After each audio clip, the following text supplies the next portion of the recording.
Bharat Ratna doctor BR Ambedkar 135వ జయంతి సందర్భంగా ఏనుమాదుల పంచాయతీ అగ్రహారంలో అంబేద్కర్ నూతన విగ్రహ గోపురాన్ని ప్రారంభించి విగ్రహానికి పూలమాల వేసి ఘన నివాళులర్పించిన రాజ్యసభ సభ్యులు పిల్లి సుభాష్ చంద్రబోస్ రామచంద్రపురం వైఎస్ఆర్సీపీ క్యాంప్ కార్యాలయంలో అంబేద్కర్ చిత్రపటానికి పూలమాలలు వేసి ఘన నివాళులర్పించిన వైఎస్ఆర్సీపీ ఇన్ఛార్జ్ పిల్లి సూర్యప్రకాష్ వైఎస్ఆర్సీపీ పార్టీ శ్రేణులు దేశ ప్రజలందరికీ ప్రత్యేక శుభాకాంక్షలు తెలిపిన బోస్ ఈ సందర్భంగా బోస్ మాట్లాడుతూ ప్రపంచ మేధావిగా గుర్తింపు పొందిన అంబేద్కర్ ఆలోచనలు నేటికి సమాజానికి మార్గదర్శకంగా నిలుస్తున్నాయని బోస్ అన్నారు.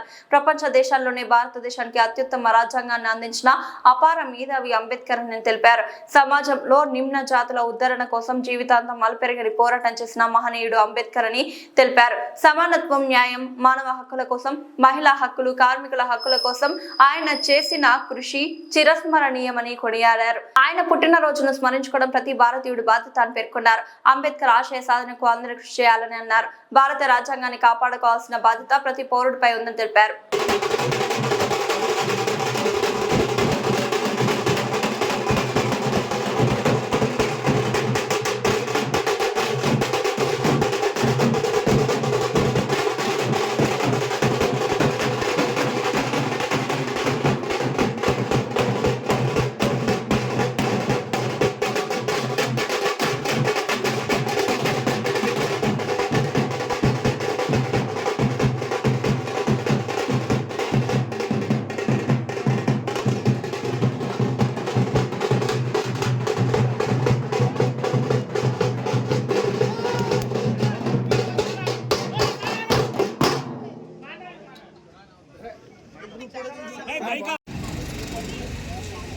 అంబేద్కర్ మహాశయుడు భారత రాజ్యాంగ నిర్మాత అంబేద్కర్ మహాశయుని యొక్క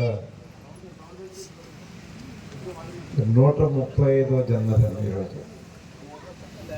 ఆ సందర్భంగా వారిని స్మరించుకుంటూ వారికి ఆయన కూడా ఒకడు. ఆయన పుస్తకాన్ని చదివి ఏమన్నాడంటే అంబేద్కర్ హ్యాడ్ నాట్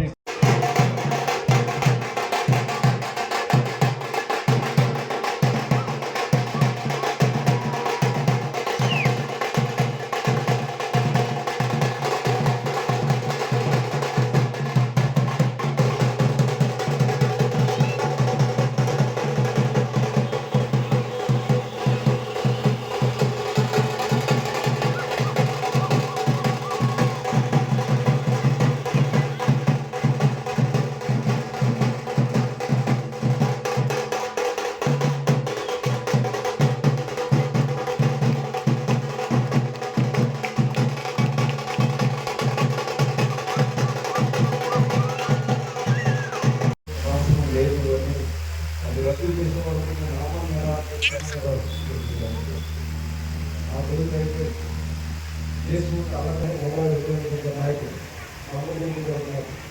2 రోజులు ఎడతరపు చర్చ జరిగింది.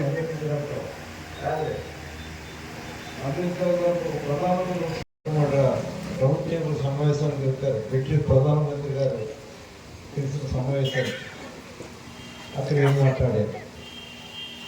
తర్వాత బ్రిటిష్ ప్రభుత్వం రిజర్వేషన్ ప్రకటించినప్పుడు గాంధీ మహాత్ములు గారు దాన్ని వ్యతిరేకించారు. మనందరికీ మీద చాలా మంది తెలియదు ఎందుకు వ్యతిరేకించారు ఆ వివరం. 4వది అంబేద్కర్ గారు రాజ్యాంగం రాసిన తర్వాత ఈ దేశం ఎలా ఉండబోతుంది, భవిష్యత్తులో ఎలా ఉండబోతుంది ఈ దేశం ఆయన ముందే ఊహించి చెప్పాడు. ఈ దేశం ఎలా ఉండబోతుంది ఆ వివరాలు ఈ 4 అంశాల మీద చాలామంది వినుంటారు. ఈ 4 అంశాలని మీ దృష్టికి తీసుకురావడానికి ప్రయత్నం చేస్తాను.